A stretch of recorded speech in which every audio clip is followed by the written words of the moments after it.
And we back. Man, we went on a little run, July through October. No, November. July through November. Felt good to be off. Feel good. Man, what? I don't know what game it was, but it was like the first Sunday I really like stayed in the house because I could. You be everywhere, dog. I don't even live here, and I know that. Do I? I don't be everywhere. Yes, you do. What? I wouldn't say you're everyone. No, I mean, you ain't kind of chill from what he used to be. Used to be like, yeah, I know. The facts. That's a fact. Should I move up, or are we good right no, here? No, you good. You're good. You're good. Okay. It's set is It's set. Did the damn thing. It's set.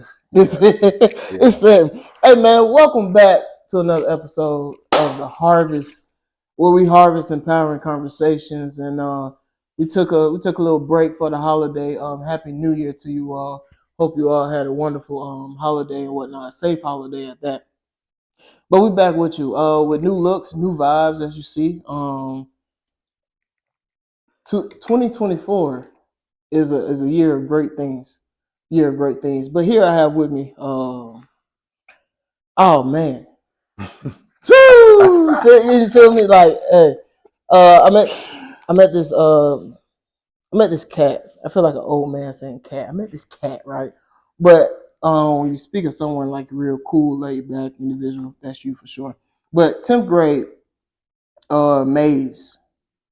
That's where I met you. That's where it was like, did we share the same homeroom? Were you Mr. Richards or no? I was Mr. Richards. Yeah, Mr. Richards. Yeah. Yeah. Mr. Richards, but dude, I met at 10th grade and just established a brotherhood, a genuine friendship that I appreciate for sure. Manager of Rev One, a leader, a visionary, third member of the Pivot. Well, one out of the three members of the Pivot and Proceed podcast, which I do an amazing job as well. But none other than the one and only Kamau Olatunji, my brother. Welcome to the Harvest. Thank you, brother. Thank you for coming on. We always okay. Yeah. We forgot that. Still keeping the same things. Okay. Man, thank you. So here on the Harvest, we try every intention to harvest empowering conversations for the people to just pick their fruit from. Come and get your harvest, get your wisdom, get your thoughts from not only produce someone else, but just like someone that you're connected with. You know what I'm saying? Like close in age, close in range, close. You know what I'm saying? Someone you can relate to in many ways. But I appreciate, man, truly appreciate you for this, for a lot of things as well, for giving me the opportunity to do what I love to do. For sure. Yeah, so that means a lot. If you don't know, me and Kamau are also co-workers, but he's my manager as well. So it's real to see that. I was telling somebody that like I'm friends with, like, I knew my manager since high school, bro. High school. That shit is and it was wild. Like, what? Yeah. Can I take it back to the conversation in high school that I remember? What's up? The what? The one that ended up with me doing push-ups in front of the whole band.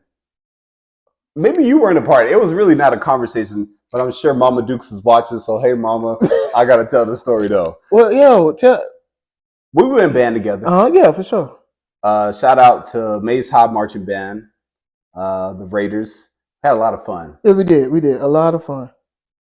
One band, we was at Lakewood, and you know how it is. Like, you just like chill, you talking shit with your people in your section, you just having a good time. Yeah. And I'm like not caring. I don't know. I was a teenager who just thought the world was mine, and I walked accordingly. Yeah. Anyway, so I'm playing, my mouth is dry. I'm like just playing, not even thinking nothing. I was like, and I spit next to me. And then like maybe fast forward like 5-10 minutes, Mr. Irvin was like you know how it gets like dead silent. He was like, come out. I was like, oh. He was like, and then I walked down there, whatever, and like Daniel Ford looking at me like, oh hell, what did you do? I was like, bro, shit, if I know, like, Yeah. So I walked down. He was like, did you just spit near Hasan mama? I'm like, I just went white, bro. I went white, bro. I never knew this, bro. Oh God, bro. He was like, did you just spit near her? She's sitting right there. I'm like, drop. Like I was I'm not gonna say I was embarrassed, but I was just like, damn, like I guess your mom, like I spit. I don't think I spit on her, but I spit in her vicinity. Mr. Irvin made an example out of me, bro. So that's crazy. I did not. My mom was someone else doing games. I was just like, I'm here for a good time. Yeah, I was just. But like, that's damn, what, man. Like, I thought your mom hated me, bro. The whole year, bro. I'm just like, every time I would see her, I was just like, oh no.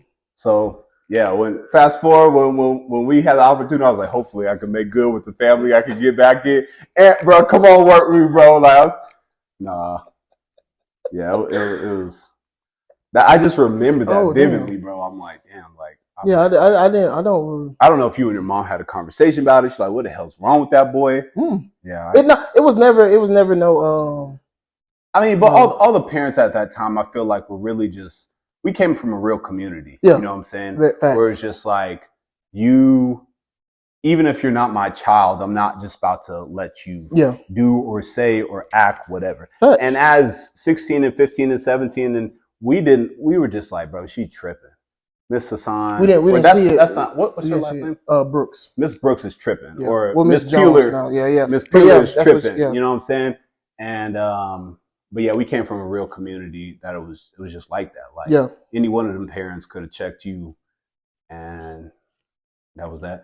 It's something to be grateful for too. For sure. Especially now, like like you were saying, like 16, 17, you don't really like, you thinking like you said, tripping. But as you get older, I'm like, oh, like I really appreciate that now, because once you in that gratitude mindset, and it's like, you become grateful for a lot, and you become grateful for the guidance that didn't look like guidance at the time, but when you're older, you're like, she was guiding me, she was helping me out. Yeah, in her own mama way. Yeah, that maybe today I don't understand, but damn it, we here. Yeah, we here now. That's what's up. I did not know that.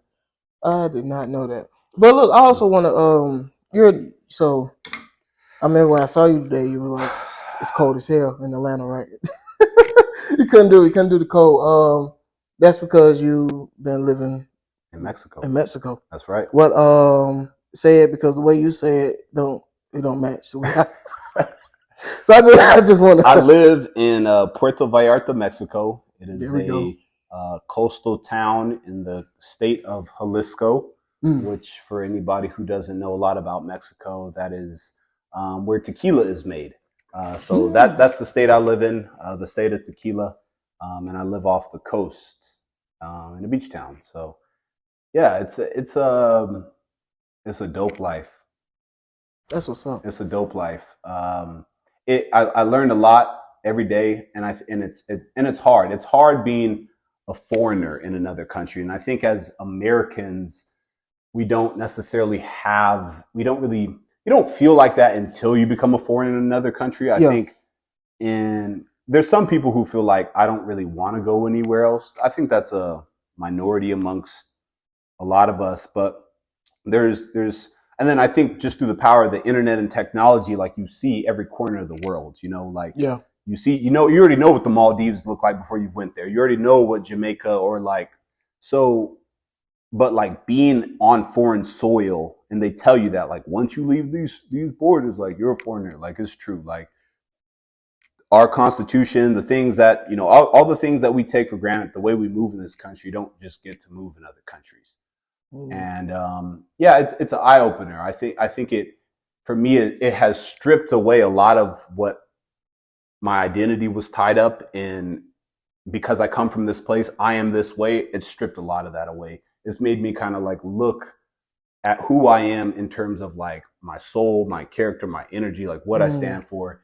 And it's been cool to see how that translates and how people receive that, even if we don't speak the same language. Yeah. Like people can still, I can pick still, up on that vibe. Yeah, people can pick up on that vibe. So it's a dope experience. It's been a dope experience. Do you feel like the move has like, you talked about the soul and like finding who you are. Do you feel like the move of moving out the country into like pretty much a new territory, brand new territory to you, do you feel like that push you closer to your purpose or aligned you more with it?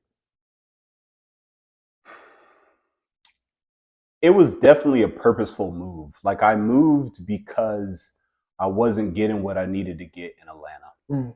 I moved because I felt just spent in Atlanta. Like I felt spent, not even in terms of a monetary, but in just terms of energetically, I felt I was already kind of like in my lane with trying to hustle and do what I was doing. And I just felt like I didn't have, the city wasn't helping me replenish. And I just kept getting burned out after burned out, and I burned out. And for me, and you know how we are, like we're just work, we hustle. Like, and I mean, I admire you because you have creative outlets and stuff. I'm more of just a grinder. I will grind myself into the fucking ground. Because I'm driven, you know, I just have that like obsessiveness. And I ran into a guy at an airport once, and he was telling me, he was like, where you live has a profound impact on the quality of work that you do. It's important to find somewhere that replenishes you. And that was the first time I had just heard of that. I was like, you know, because you just kind of come from where you come from, and you like, I got to work and I got to do, but you don't necessarily think of the city that it's supposed to be in support of you or supposed to help you in some regard. And once he kind of just told me that, I was just feeling like, God, I feel so burned out here. I feel so uninspired here. I just feel like I'm just part of a system, a machine, you know, like, you know, especially we lived in the burbs, West Side area. But then I kind of started to make my way downtown, and I was living in the Midtown area. And I thought, I was like, how does it get any better? It's different. You know, in terms of Atlanta, like this is where it's happening. But you just see all the people, you see all the movement, and I just kind of started to feel like, you know, what is this? Like, is my goal a loft in downtown Atlanta? Is my goal a corner office? Like, is my goal that? And it just didn't resonate with me. It didn't resonate with me. So the move wasn't intentional in the sense that like, oh yeah, this random town in Mexico is where I need to go. But it was more so just like I went out there. I actually went to visit my godmom who's out there by herself. 60 years old, Black woman doing it. And I just got so inspired. I'm like, if you can do it, I can do it. And sometimes I think that's what it takes to kind of break that mental block in our head, to see a Black person, to see somebody who you can see yourself in. Like, if they're doing it, I could do it too. Yeah, it's like, okay, this is okay to do. Like, clearly other people are doing it. Yeah, but for sure. That Atlanta is a busy city. It gets washed out a lot. I have my thing. I have a love-hate relationship with Atlanta. Yeah. I love it because of the culture, because of the people, the network and the relationships that I have here. But also, it's like I don't like this new Atlanta. I can't, bro. It's different. That's what you're saying. Like I be everywhere. No, I don't. Because it's like it gets to a point to where like you realize you can't be everywhere now. It's like I don't need, can't do that. I'd rather have the intentionality behind where you put your energy at and to. I realize it's so pivotal because you can be in spaces that completely drain you. Yeah. And you know what's interesting? When I talk to people who you know what's interesting, bro? A lot of people do not like Atlanta outside of Atlanteans, if that's a word. A lot. Like I've talked to a lot of people, I'm talking about Black folks too, who have been to Atlanta and did not like it. And from a person who grew up here, pretty much majority of my life, who went to high school here, who went to school here, and who knows people. I was surprised to hear that, because this is the Mecca. You'd be surprised with all the tourist attractions they have. Yeah, and people were just like, I didn't like the people, I didn't like the energy, and maybe I get the people a little bit, because from an outsider coming from California to here, it was a hard transition, you know. But just the energy, like people were sensitive and they could feel it, and they were telling me, I was like, damn, like it really is like that. Like it is. It is like that. And even in the city, you got to watch how you move, who you move with, and that's a lot of overthinking. And you don't understand on the level how much that's taxing you, how much that's taxing your brain, how much that's taxing what you trying to do in your life. Like if you always thinking about like, I gotta watch this, I gotta stay on the lookout for this. Like some people be like, yeah, that's what it come with, you know. Some people find that completely normal, completely okay. It was speaking of that, it was the Jeezy conversation with Neil Long.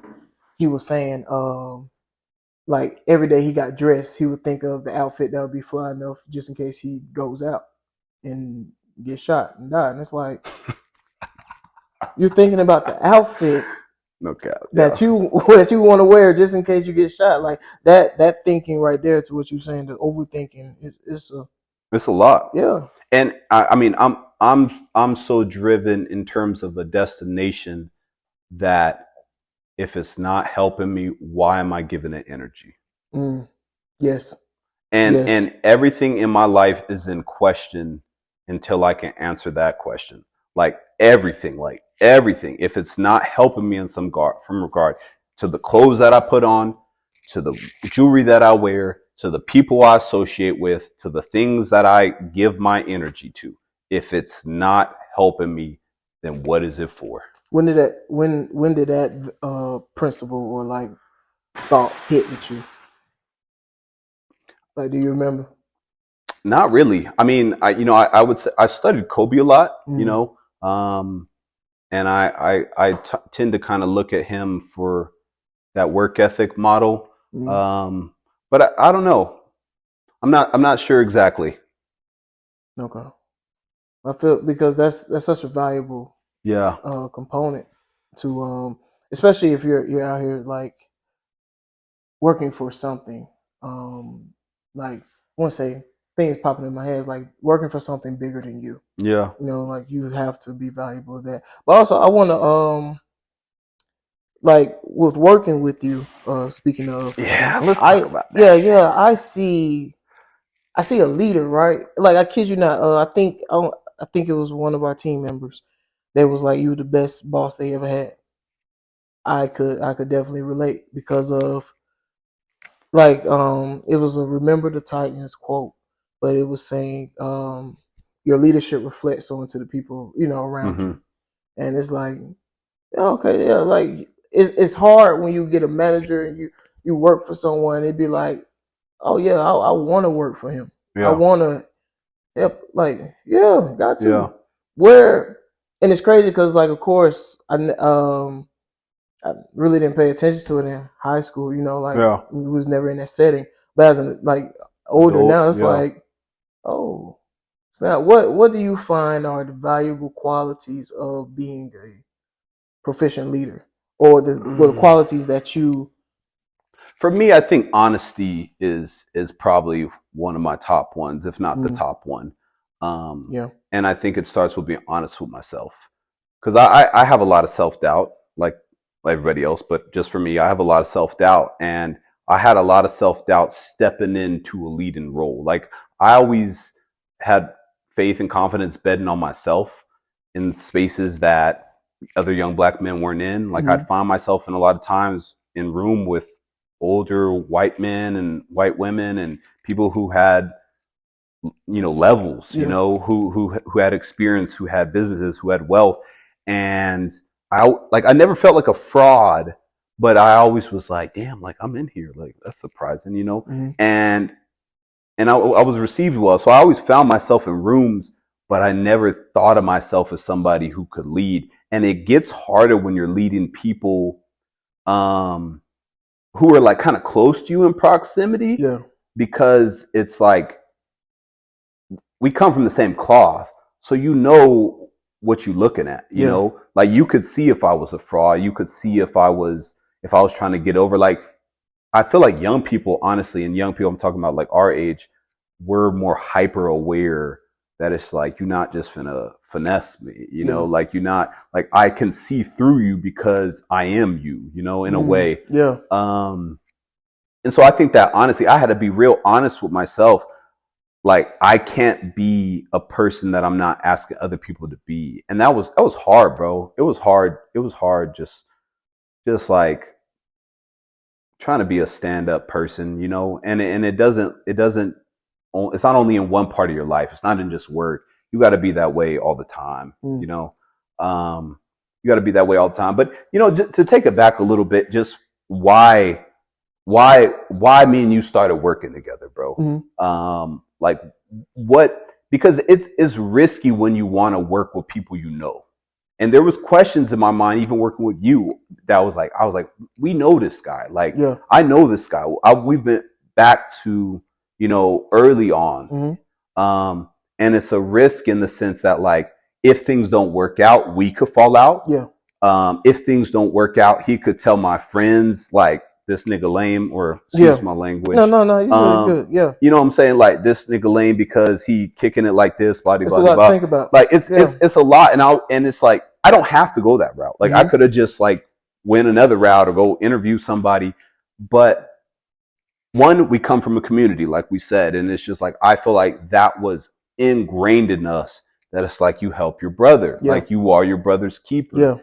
And two, I feel like you and just other people I've seen, like people who want it tend to magnetize toward people who are doing it, you know, who are figuring it out. And I feel like you were kind of, you were just magnetized toward motion, you know, and not just me, but just in general. And I would see you around, I'd be like, Ant, bro, like, you know, like I could see the same patterns of like that curiosity, that like, you know, what y'all got going on over here? You know, what y'all got going, because and you got to separate yourself from from people who don't got nothing going on, you know? And I felt like you were doing that. Like you were separating yourself from people who didn't have stuff going on, and you were getting more curious and trying to get closer to people who did have stuff going on. And then just cause like, I feel like everybody needs a chance, bro. But it wasn't just about a chance with you, bro. You had already had motion with Reckless. You had motion with just different stuff you were doing online, but mainly Reckless. Like the fact that you put yourself out there, that you paid your own money to hire models, that you paid your own time and money to do designs, that you paid your own money and time to build a website, to build a brand, to build a social media. Like that says a lot about a person, you know? And a lot of people are dreamers out here. Everybody has an idea out here.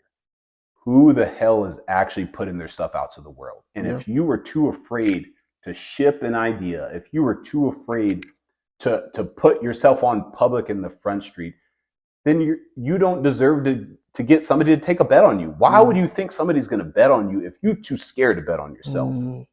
Damn. Yeah. You can't ask somebody to bet on you if you don't have any proof to show them why they should bet on you. And you bet on yourself. Even though you didn't become a millionaire off your clothing brand, even though you know. Not yet. Yeah, not yet. Thank you for catching me. Not that. Even though these things didn't blow up into maybe how you thought it was going to be, you put yourself out there and you did it in a level that's like, I'm not just coming for play. This is not a joke. I'm coming with season after design. And it's just like, you can say, okay, this person's committed. It doesn't matter what he doesn't know. He's committed enough to learn it. So let's rock. Yeah. Let's rock.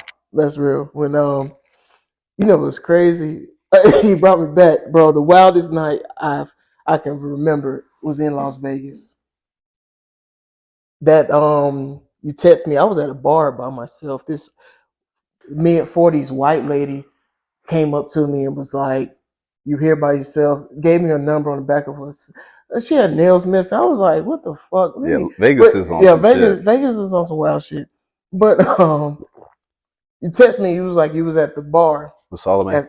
With Solomon at the Mirage, and I was like, okay. And you was like, come chat with me. I'm like, okay, cool, man. When you sat there and told me that this social manager at the time put in her 2 weeks, and that she was leaning in to like, allow me to get into the role. Like you told me, it was like either we're gonna 2 months, I'm gonna give you a shot. If not, then we'll interview someone else. But I'm gonna give you a shot though. Yeah. I was like, well, that's all I need. Because I told you this at the retreat. Funny is a year later, I told you what I'm doing now. I wrote down in my journal months ago. Like that. When was that Vegas? It was in the summer, July of 2022. I wrote that in my journal January. I said, this is what I decided to do. Because like you mentioned reckless, it was like, yeah, I was doing reckless because like I didn't have a plan with reckless at starting off. I didn't have a plan. I didn't know exactly what I wanted from reckless or what I want reckless to be. But it was different. So when you told me that, I was like, oh snap. This shit really coming full circle. And I was like, okay, cool. And with that like mentality, bro, I was like, okay, I got my opportunity. I'm not letting it. We're going all in. Yeah, they're rare out here. Opportunities, they are. They're rare. They are. That's what I'm grateful for. And it's super easy to take for granted. Their opportunities. They're rare, and I think not only do you have to be lucky, because like let's talk about that. That is an essential part of an opportunity. You have to be lucky. But I don't want lucky. Before that happens, you got to be prepared. You got like the luck kind of to me is are you at the right place at the right time? Yeah. But if you should be prepared before the luck even comes into the equation. And I feel like you were. That preparation is valuable. When you don't got no motion, when you don't got nothing going on, when you're sitting at the house, bet on yourself enough to write it in your journal. Take a moment to be intentional. Like that's preparedness. I wanted to talk to you something. It's kind of switching gears a little bit. Okay. Do you remember that story that I responded to? Story on Instagram. We're gonna have to bring that story up. What you go back in the archives? I want to talk about this because there's not a lot of brothers I can have this conversation with. Okay. And it has to do, and you're gonna have to refresh me a little bit, but it has to do with I remember. How far back this was? I don't remember, but I'm just gonna get into it. The question you asked me, you was like, what is the most reckless thing you can do? Or what is the most reckless thing maybe a man can do? I think it was. Yeah. And I said, control your dick. And you were... Let's talk about it. Let's talk about it. Oh, God. It's an unpopular opinion. Oh, just for y'all, the most reckless thing a man can do is to control his dick in order to be a great man, right? You consider a great man. For sure. Okay. I mean, I think in order to even harness what you're given, and a lot of people don't take heed to what has been given. What like let's actually think about that for a second. What has been given? Life, in a lot of people's eyes, isn't enough. It's just like, not to mention all the scientific, mathematical, like for you to be here, you had to fight, even as like a sperm. Yeah. Like as a nothing, you had to fight just to get here. That doesn't matter to a lot of people. I took a trip to Cuba a couple months ago and fascinated. I don't know if I would ever go back. I said I would never go back. Yeah. I might stand on that, but completely different reality of people who look just like me and you, whose ancestors got taken just like me and yours, but in a government where they're not allowed freedom. They're not allowed access to online. They're not allowed access to food. You can't even buy food at the grocery store willy-nilly. You can't just go and get what you want. They don't have broccoli. They don't have asparagus. Like, they don't have... They're not having broccoli as well. They don't just have what you want to have. There's a limit to you living your life. Yeah. And I feel like people take what we have for granted. So aside of life, you have freedom. People have different definitions of that. Everybody might not agree, but to take control of the opportunity, to take the chance that we have, to me, controlling your dick, especially as Black men, is probably one of the biggest self-defeating things that we do that doesn't allow us to harness the opportunity, to harness the power we have. This comes from, like, I don't even want to put myself out there, but you can deal with it. This comes from somebody who was like, I love women. I do. Yeah. There is a certain status or hierarchy that came with successfully pursuing that. That was an identity. You was that nigga. That was an identity. Like, being player is an identity. And to find its place is so damn hard. But God damn it, like, it's worth it. It is worth the work. Because if you're not able to, like, really control yourself, dude, you are gonna be victim. You're weak out here. You're weak. And the thing is, for me, because I knew that I, like, was going places, and I feel like great men, you see it all the time, you know, like, a woman at the wrong time, at the wrong place is the fall of their legacy. And it really starts from young habits that we have at this age and younger. If women is your vice, people look for all kind of ways to manipulate successful men. Yeah. And if women is your vice, that is one of the easiest things that they can throw at you. That is one of the easiest ways that and people know, brothers know how dudes get set up all the time because, you know, I was sleeping with her and then somebody broke in the room and then like, it is really, you will play yourself if you don't control that vice. I mean, I've seen even homies that I had went in and gone to strip clubs and just cash themselves out week after week after week after week, chasing adoration, chasing validation, chasing something from a woman. And I feel like it really has to, we got to have some honest conversations with ourselves. We do. And I feel like we do. Say that one more time. We got to have some honest conversations with ourselves, within our community, amongst Black men. We got to have honest conversations that like I don't even know how to say it, man. I guess what I will say is disciplining your dick is an act of self. Like, it's not about community. It's not about, a culture of, chasing women. That's not what it's about. You're not going to change that. And that's not even going to be like trying to change that. It could take a lifetime.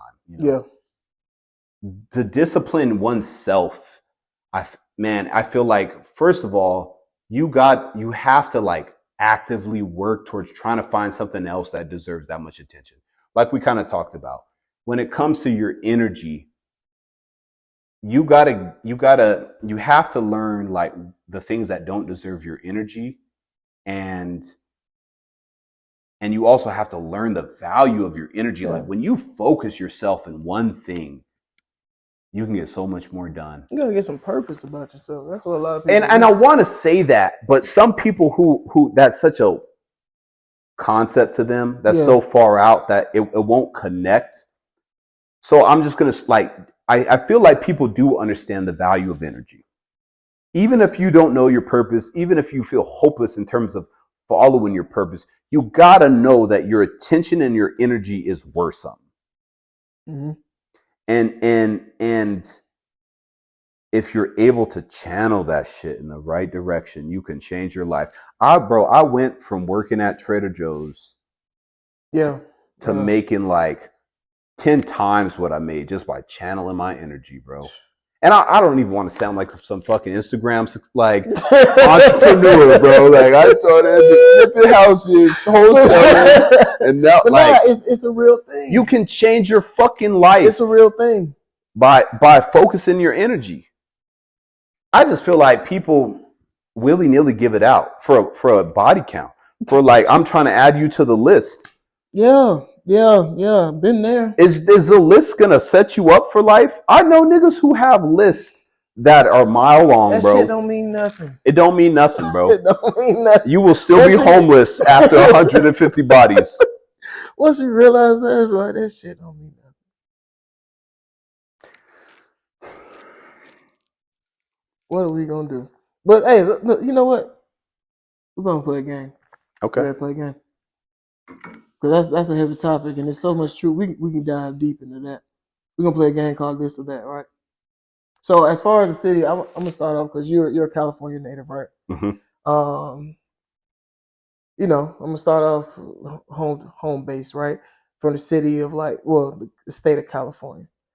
Kobe or Shaq? Kobe. It's not close. Not close? Nope. Okay. Dodgers or Angels? That's a tough one. I'll go Dodgers. I got the Angels tatted on me though, but I'll go Dodgers. You got that. Should have said the Angels, bro. No, but okay. So let's go Nipsey or Tupac. Nip. Can I ask why? I would say it's definitely a generation thing. It's a generation thing. I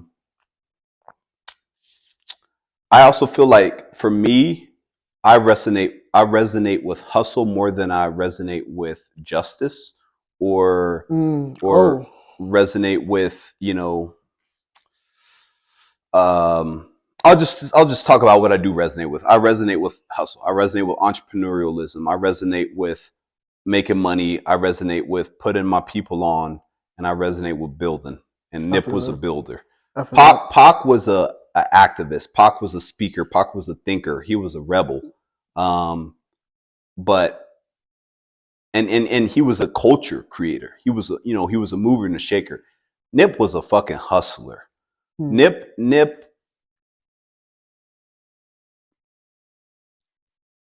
in the community that he came from and all the things that he had went through, the things that he were associated, the gangs, the politics, he put hustling and building a way on top of all that. And so if you can get that to surpass everything, to me, I really resonate with that. I feel that. I really resonate, especially gangs. Like gangs in LA, it gets deep. Mm-hmm. So if you're able to work with people across on the other side of the flag, if you're able to, come on, man. Yeah. True builder. Okay, all right. So Kobe or Nip? I guess in what context? Because there's. Yeah. Okay. I get you. Let's go. Because you broke down Nip's philosophy. Let's go philosophy. Like work ethic. Geez. Yeah. Let's talk about it. I'm gonna have to say Kobe, okay. Because he's a master, and if you know anything about mastery, he's the architect. He's That's different. Architect. Yeah. Okay. Well, sticking on basketball, are you a college basketball fan? Not really. March Madness or NBA Finals? NBA Finals. NBA Finals. Yeah. You got a team this year? You rock with the Lakers, though, right? Yeah, I rock with the Lakers.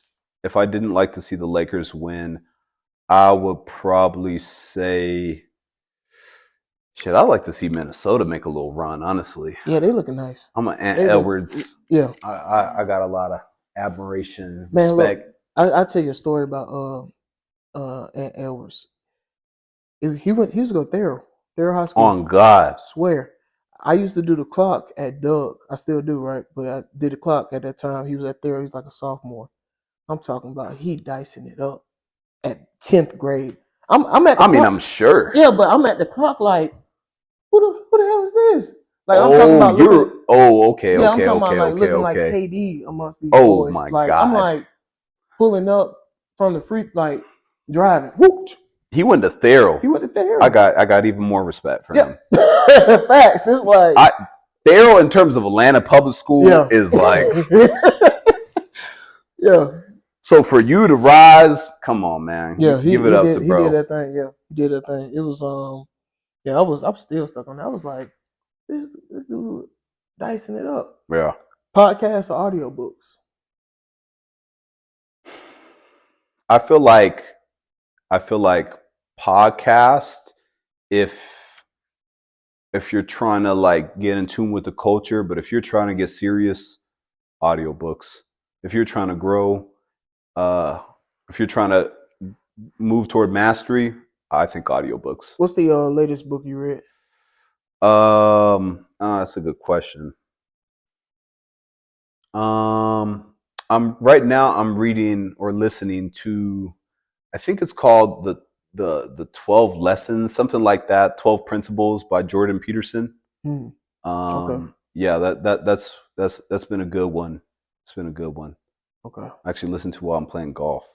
Ooh. Yeah. Let's talk. It's a mind you've been getting twist. into golf too, man. Right? I've been getting into golf. I love it. Have you played like a 4-9? 4-9? I tried on my birthday. I started my birthday off with like 9 mimosas.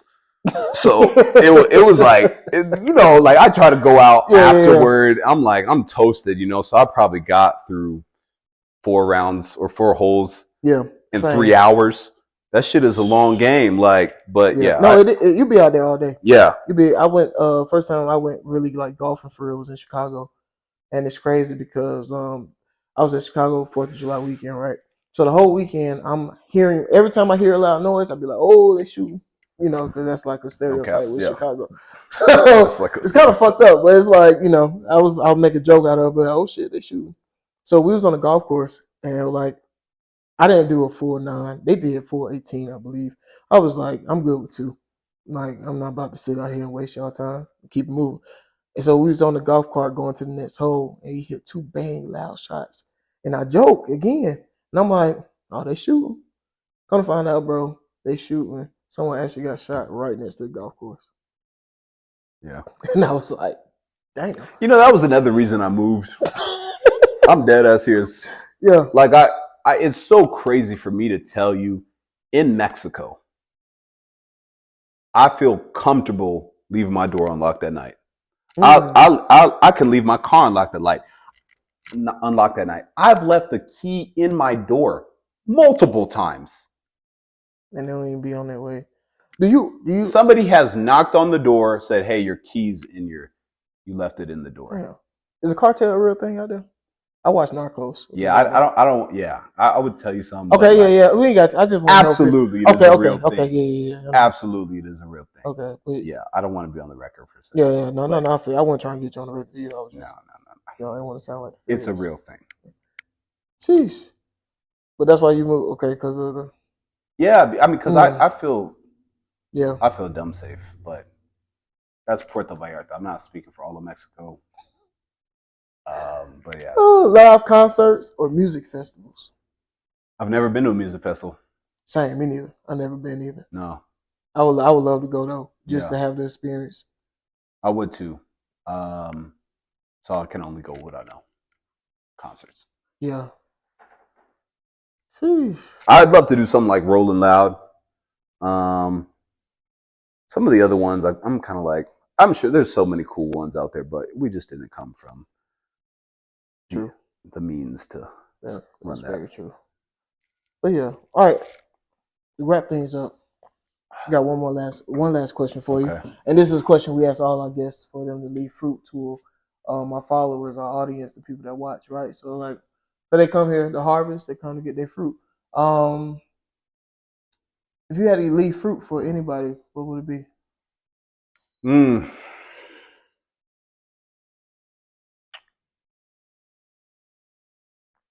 I would say I'll try to leave 2 pieces of fruit.